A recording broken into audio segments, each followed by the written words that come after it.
Mambo vipi, ni Ramid Crypto again, na leo tutaweza kwenda kuongelea basi ni sehemu gani ambazo unaweza kwenda kununua cryptocurrency yako ya kwanza na ukamiliki Bitcoin yako ya kwanza. Ni rahisi sana na unaweza kutumia njia za payment za kawaida za Tanzania kuweza kwenda kulipa na kununua cryptocurrency yako na ukaweza kuhifadhi kwenye wallet yako. Karibu sana, stay with me till the end. Tunazo sehemu kuu mbili, zimegawanyika katika sehemu mbili ambazo tunaweza tukazitumia kuweza kwenda kununua hizi cryptocurrency, na sehemu hizo zinajulikana kama kuna CEX na DEX, sawa Kuna CEX na kuna DEX. Sasa nikisema CEX inamaanisha ni hizi zinaitwa ni centralized exchange. Inaitwa centralized exchange, sawa Hizi ni centralized exchange, sawa, ambazo hizi zinakuwa zina mamlaka ya kati ambazo zinasimamia hizi exchange. Na ili uweze kuwa na access katika hizi centralized exchange inabidi uwe na vitambulisho. Lazima uwe na kitambulisho ambacho kinaku-identify kwamba wewe ni mwananchi wa taifa gani. Lakini hizi nyingine zinaitwa DEX. Hii inaitwa decentralized exchange, sawa Kwa hiyo hizi mbili zinakuwa zina sifa kuu mbili ambazo zimetofautishana, kwamba ni kwenye CEX ama centralized exchange, ili uweze kuwa na account katika hizi tunazita kama benki za kidigitali, lakini kiuhalisia sio benki, kwa sababu ni sehemu ya kubadilishiana fedha. Kwa hiyo kwa lugha ya kitaalamu inaitwa ni exchange point.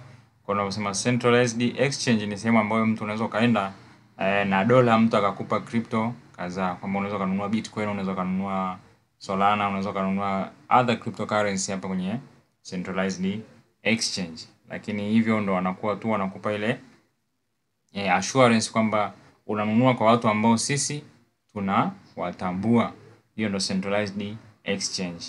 Lakini kwa upande wa DEX, DEX zenyewe zinakuwa ni decentralized, ina maana kwamba hakuna mamlaka ya kati ambayo inasimamia hizi exchange. Kwa hiyo zinakuwa zipo zenyewe ni free, na mtu yote anaweza kanunua, hajalishi ni wa taifa gani au unatokea wapi, lakini mtu yote anaweza kanunua kwenye hizi DEX exchange. Kwenye centralized exchange lazima usign up na uwe verified user na ujulikane kabisa unatokea taifa gani. Lakini kwenye decentralized exchange wao hawahitaji ID, lakini sasa zenyewe zinafanya kazi kwa usaidizi na wa centralized exchange. Lakini sasa hivi zipo ambazo ziko upgraded, ambazo mtu unaweza ukanunua tu crypto bila hata direct kutoka kwenye kadi yako, either ni Mastercard ama Visa card, direct ukadeposit kwenye hizi decentralized exchange na ukanunua zile crypto. Kwa hiyo hizo ni tofauti kuu mbili ambazo unatakiwa uzijue. Kwa njia ambazo ni rahisi kwa hapa Tanzania tunatumia centralized exchange, kwa sababu ndo tunakuwa tuna ule uhakika kwamba tunanunua kwa mtu ambaye anafahamika na hizi exchange. Lakini kwenye decentralized exchange ukifanya wrong transaction ni ngumu sana kwa wewe kuweza kurudisha ule muamala, kwa sababu wao wanaoperate kwa kutumia zile wallet address, na ni ngumu. Once a transaction is done you can't reverse. Yani ukishafanya muamala uweze ukaurudisha nyuma, sawa Lakini kwenye CEX hapa huwa wanaenda hatua kwa hatua kuhakikisha kwamba mtu apotezi fedha na mtu hatapeliwi. Sasa twende moja kwa moja tuone hizi centralized exchange ambazo nazisemea ni zipi.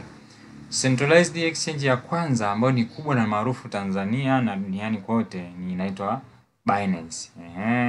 Hii hapa utaona inaitwa jina Binance. Hii ukienda Google au sehemu yoyote ukisearch tu binance.com itakuleta katika page yake hii hapa, na unavyoweza kuona hii ni namba ya watumiaji ambayo inaongezeka kila wakati. Kama ukiangalia hizi namba hapo zinabadilika kila wakati. Utaona iko 83, baada ya dakika kadhaa utaona imeenda hii hapo 94. So hao ni watu wana register Binance, umeona Na ukiangalia hapa vizuri utaona kuna upande wa pili hapa kulia utaona kuna bei za zile top cryptocurrency, umeona Hizi hapa wanakuambia popular ni hizi hapa, kuna Bitcoin, kuna Ethereum, kuna BNB, kuna XRP, kuna Solana, umeona, na hapa wanakuwekea bei yake.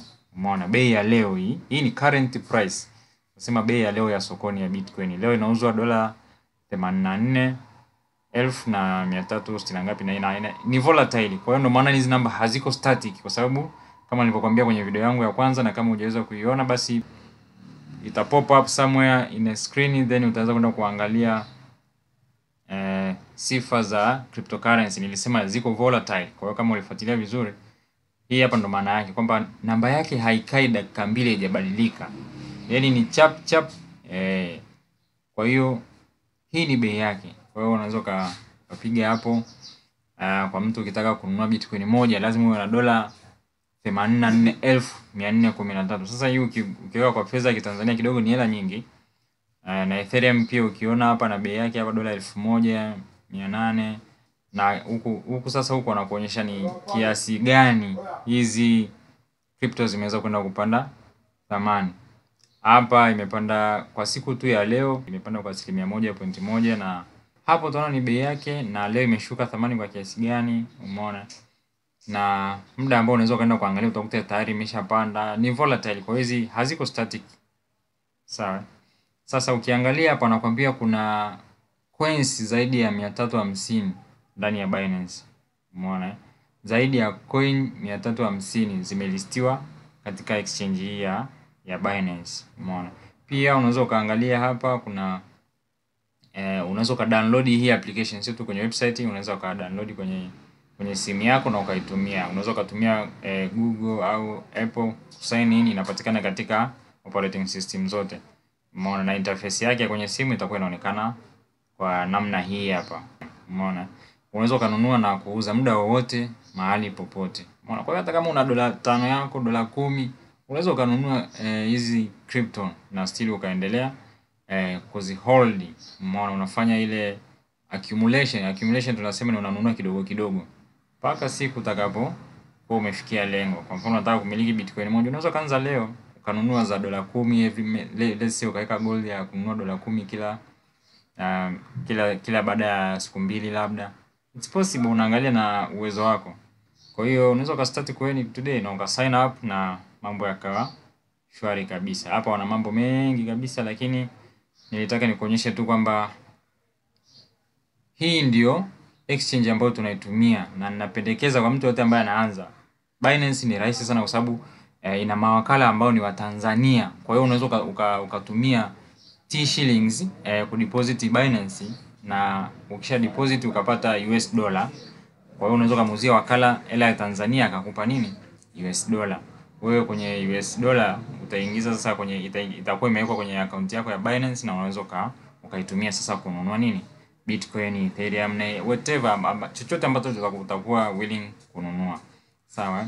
Kwa hiyo huko kuna vitu mbalimbali. Sasa hii ilikuwa ni exchange ya kwanza ambayo nilikuwa na kama mfano ukiona hapa kuna kutrade hapa unaonyesha unaweza kutrade kwenye advanced, unaweza kutumia zile bot kuweza kutrade, unaweza kufanya copy trading. Copy trading ni ile unafuata strategy za walimu ambao ni au wabobezi wa soko. Umeona?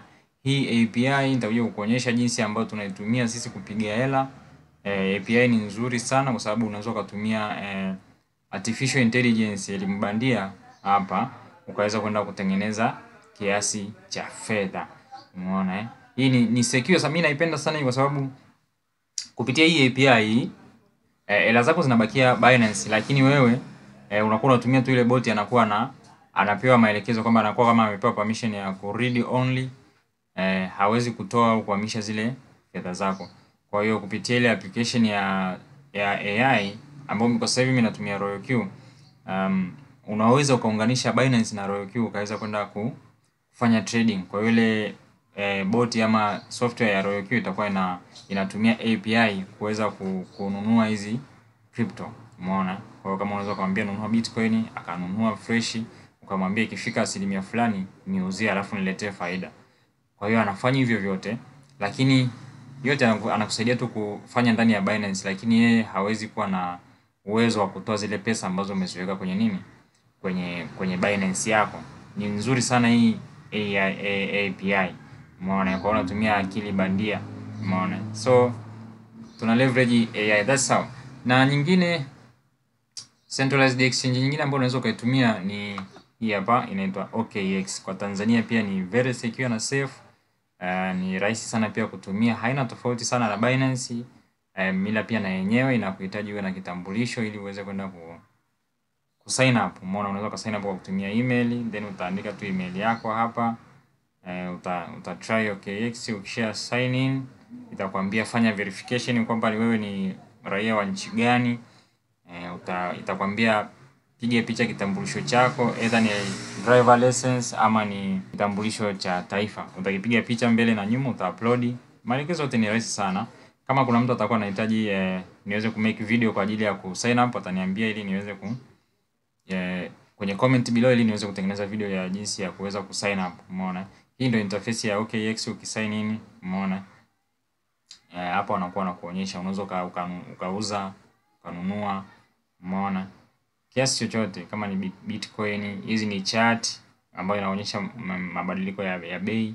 Umeona, zipo crypto nyingi sana huku ambazo unaweza kuziona. OKX kama umeshamuona ni mdhamini tu mkubwa, ni exchange kubwa na imekuwa ikidhamini klabu kubwa tu duniani ya mpira ambayo inaitwa ni Manchester City.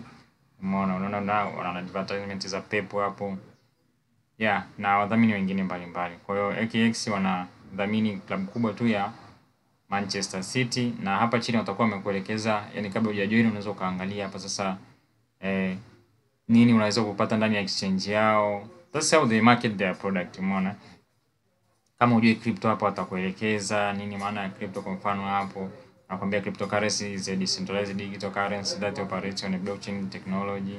Kama hujaangalia video yangu ya kwanza ambayo nimeelezea kuhusiana na cryptocurrency na zina operate vipi, nikaelezea pia na blockchain, basi gusa linki hapo juu, utaweza kwenda kuiona. Nimeelezea kwa lugha nyepesi sana ya Kiswahili ya Tanzania. Umeona, so hapa wanakuelezea tu kwa urahisi. Hapa wanakuambia tu ina include transparency, borderless transaction and immutability. Umeona, hizi sifa zote nilizielezea pale kwenye video yangu ile ya kwanza. Kama hujaiona basi go and check it. Utajifunza vitu vya msingi sana. Umeona, kwa hiyo kuna hizi ni mfano Bitcoin, Ethereum na Tether. Zote hizo unaweza kuzipata ndani ya exchange. Unaweza kununua, haijalishi utakuwa na kiasi gani cha fedha. Cha msingi tu ni zaidi ya $5, sawa? So hizi ni exchange mbili. Kuna hii ya OKX na kuna ya Binance. Kwa mfano hapa tukiangalia thamani ya Bitcoin hapa. Kwa chapu tu hapo tuone, hebu tuone bei moja ya Bitcoin. Bitcoin moja ni $84,000, si ndio? $84,400. Dola moja ya Tanzania, dola moja kwa ile kwenda kwenye ile ya Tanzania ina thamani ya 2,700 rate ya leo. 2,700. Sawa? Ukizidisha hapo, umeona thamani ya Bitcoin moja? Najua wote mnajua kusoma namba. Angalia hapa. Thamani yake ni 2,227,880,000 ya Kitanzania hii. Kwa dola ya Marekani ni dola 84,000 tu. Lakini ukiileta kwa Tanzania ni 2,227. Ina maana kwamba mtu angeweza kuwa na uwezo wa kununua Bitcoin moja tu wakati inauzwa shilingi 150 ya Tanzania mwaka 2013. Bitcoin ina thamani ya hela ya Tanzania shilingi 150. Umeona? Kwa hiyo milioni 150 tu ungekuwa umeiweka kwenye Bitcoin mwaka 2013, leo ungekuwa na hela hii hapa. Umeona? Hiyo ndio bei ya Bitcoin, lakini haitostop kwa sababu Bitcoin is not stopping. Haiishi hapa, bado inaendelea kukua na wengi wana project kwamba Bitcoin itafika dola 1 billion, 1 million, whatever the price, kwa sababu ziko limited. Kwa hiyo tunaamini inaweza ikafika thamani ya milioni 1 kwa Bitcoin moja. Sasa wewe utaangalia hapo utakuwa umepata faida kiasi gani. So that's what the hint. Kwa hiyo website safe kwa Tanzania kuweza kununua kwa urahisi ni Binance na OKX. Nitaweka linki za kuweza kwenda kujoin katika hizi exchange. So if you have any difficulties, consult me na nitakuelekeza namna gani basi unaweza kwenda kusign up. Sasa tuangalie DEX. Angalia upande wa DEX. Ukiangalia hii hapa haina mambo mengi yani, hamna kusign up wala nini. Yani ni wewe na wallet address yako tu chap. Umeona? Kwa hiyo moja ya kwanza ambayo naipenda sana kuitumia na ni rahisi ni PancakeSwap. Hii inaitwa PancakeSwap. Hii inakwambia ni favorite decentralized exchange. Decentralized exchange kama nimesema hazina mamlaka ya kati. Kwa hiyo huku unaweza ukanunua crypto yoyote ambayo bado either imelistiwa kwenye exchange na bado haijalistiwa. Kwa hiyo kwa zile project mpya ambapo wakati zinaanza huaga zinaanziaga kwanza kwenye hizi nini decentralized exchange. Kwa hiyo inakuwa iko listed kwanza kwenye decentralized exchange, then iki gain attention na enough community ina sasa ndio inaweza zile centralized exchange sasa zinakuwa ziko favored kwamba okay, hii coin inaonekana watu wanaiamini na wanaipenda, kwa nini tusilist kwenye exchange zetu? Kwa hiyo project nyingi kama unataka kugain insane amount of money, yani kama unataka kutengeneza ila chafu, unatakiwa uweze kufuatilia zile coin ambazo zinalistiwa mwanzoni zile ambazo zinalistiwa kwenye hizi decentralized exchange. Lakini pia nilishasema kuna criteria za kuweza kuconsider kabla hujanunua nini crypto. Nilisema kwenye video yangu ile unatakiwa ufuatilie, kwa sababu sio kila coin ambayo itaenda kulistiwa ya kwanza basi itakuwa ni nzuri wewe kuweza kwenda kuinunua. Sio kila kinachong'aa ni dhahabu. Kwa hiyo unatakiwa uwe na skills za kuweza kujua kwamba hii coin ina potential au haina.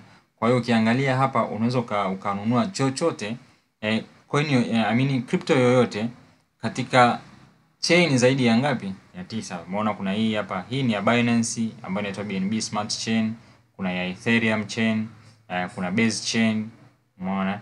Kuna hii ya Arbitrum.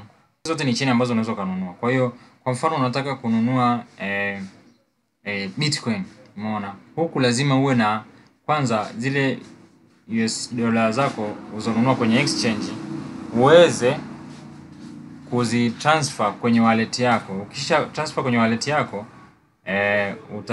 unaziweka in form either of BNB ama Cake, sawa?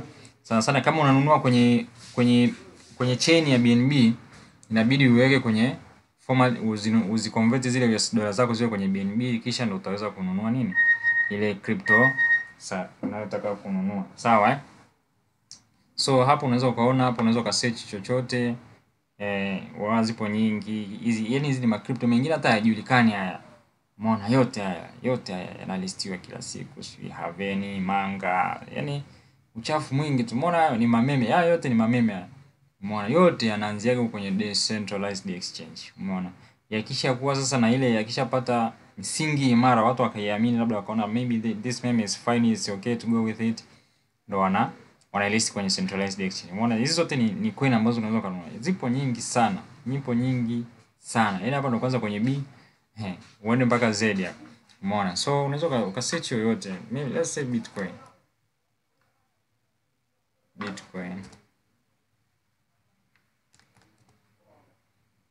Umeona? Kuna Bitcoin Hash, kuna Bitcoin, yani zinakuja nyingi, umeona? Yaani kuna Bitcoin ya ajabu kabisa yani. Kwa hiyo yani huko kwenye DEX kuna kila aina ya uchafu. Yaani kila aina ya crypto ipo huko. Unaipata huko. Kwa hiyo ni tofauti kidogo na kwenye centralized exchange. Zile za centralized exchange lazima ziwe zina clearly defined project roadmap. Umeona?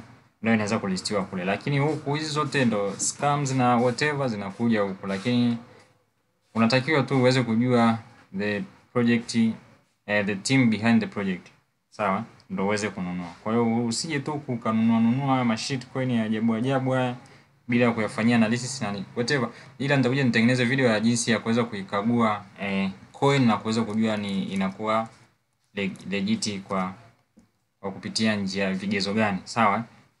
So you can swap anywhere, anything, toka kwenye BNB kuja kwenye Cake, au unaweza kubadilisha. Sasa unataka ushanunua, labda unataka kuuza, unaweza ukaswitch BNB to Cake. That's the DEX. Pia unaweza connect wallet yako hapa. Unaweza connect wallet. Hizi wallet ndo zile nilisema ukinunua coin usiziache kwenye exchange yako. Zipeleke kwenye wallet yako, non custodian wallet, kwamba wewe unaimiliki wewe mwenyewe hiyo wallet address, na muda wote unaweza ukatoa au kuhamisha. Kwa hiyo unaweza kutumia MetaMask ama Trust Wallet. Umeona, Binance pia wana wallet ukiachana na exchange, OKX pia wana wallet ukiachana na exchange. Hizi zinaitwa ni Web3 wallet. Coinbase pia wote. Kwa sababu hii ni walikuja kudevelop baada ya kuona kwamba tunapoteza wateja wengi wanaenda kufungua wengi walikuwa wanatumia Trust Wallet. Kwa hiyo nao wakaona ni biashara, wakaamua watengeneze na ya kwao. OKX, Binance na Base. Hii Base sana sana inatumika kwa watu wa Marekani.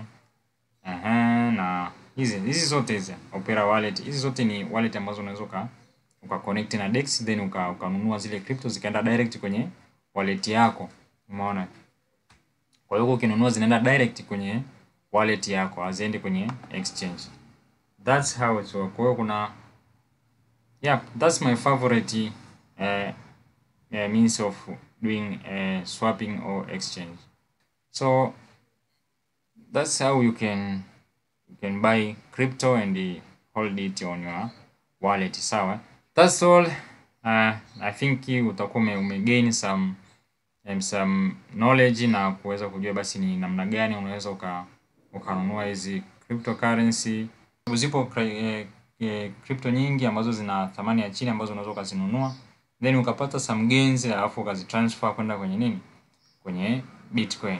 Umeona? Kwa hiyo unaanza kidogo, kuna strategy. Umeona? Lakini kama wewe ni mpenzi tu ulitamani uwe na Bitcoin yako na hela zako, una dola 100, 200, 1000, 10,000, unataka kununua Bitcoin, well and good, go and buy Bitcoin. If you need assistance, usisite kuniandikia message. Napatikana kupitia social media, link zangu zipo kwenye description hapo. You can reach me directly, uka DM nika respond. Usisahau kulike, comment, share na subscribe kama umeweza kujifunza kitu katika video ya leo. Na hizo ndo zilikuwa sehemu kuu mbili ambazo unaweza kuzitumia kuweza kununua zile cryptocurrency zako. Ni rahisi sana kupitia hizi central exchange, na unaweza baada ya kuzinunua ukahamisha ukapeleka kwenye wallet yako ambayo inaweza kawa ni kwenye hard drive ama inaweza kawa ni online cold wallet. Hayo ndio yaliokuwa mafunzo ya leo, na asante sana kwa kunisikiliza. Till next time, bye for now.